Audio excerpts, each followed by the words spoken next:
Hi, I'm Deryn Davidson with CSU Extension in Boulder County, and I'm here today to talk to you about the Plant Select program. I'm standing in a Plant Select demonstration garden.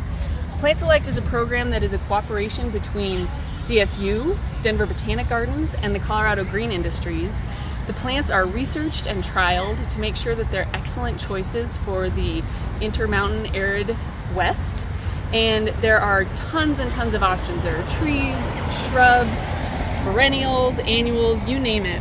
And again, all of the plants have been vetted and determined to do really well in our area. You can learn more at plantselect.org. If you check out their website, they list all of the plants. There are design ideas, garden design options. There's a list of demonstration gardens around the state. You can look at a map and pull that down so that you can go find one in your area of the state and visit it to see the plants in person. So the Plant Select Garden is an excellent program. We'd love for you to check it out.